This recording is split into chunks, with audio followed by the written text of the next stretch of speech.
ఈరోజు దేవుని వాక్య ధ్యానము యెషయా గ్రంథము 51వ అధ్యాయము 14వ వచనాన్ని ధ్యానిద్దాం. కృంగబడినవాడు త్వరగా విడుదల పొందును, అతడు గోతిలోనికి పోడు, చనిపోడు, అతనికి ఆహారము తప్పదు. ఆమేన్.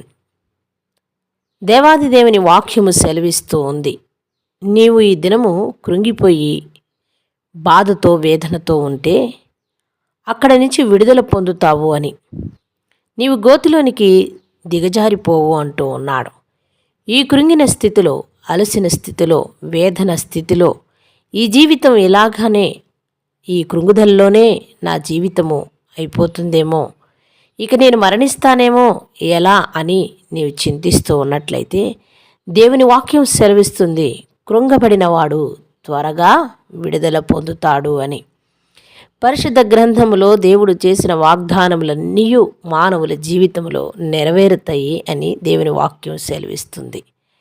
నీకు ఈ భూమిపైన ఆహారం ఉంటుంది, అది నీవు తినవచ్చును అని కూడా చెప్తూ ఉన్నాడు. ప్రియ సహోదరుడా, సహోదరి, ఈరోజు నీవు కృంగిపోయి ఇక నా జీవితం వింతే, నా పరిస్థితి, నా స్థితిగతులు ఎలానే ఉంటాయేమో అని నీవు దుఃఖిస్తున్నట్లయితే నీకు ఈరోజే విడుదల కలుగుతోంది. కృంగిపోయి ఉన్నానని చింతించక, దేవుడు నా పక్షముగా ఉన్నాడని నమ్మి విశ్వసించి ప్రార్థించేవాడిగా ఉందామా? చిన్న ప్రార్థన చేసుకుందాం. మహాపరిశుద్ధుడా, మిక్కిలిగా మమ్మ ప్రేమించే మా పరలోకపు తండ్రి, నీ దివ్యమైన పాదములకు కృతజ్ఞతాస్తోత్రములు నాయన.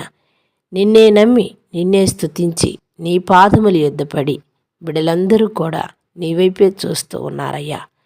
ఈ దినము కృంగిపోయిన వారందరినీ లేవనెత్తి త్వరగా వారికి విడుదల దయచేయమని ప్రార్థిస్తున్న మాకును, వినుచున్న వారికిని అట్టి జ్ఞానము, అట్టి సహాయము దయచేయమని యేసు నామమున ప్రార్థిస్తున్నాం మా పరలోకపు తండ్రి. ఆమేన్.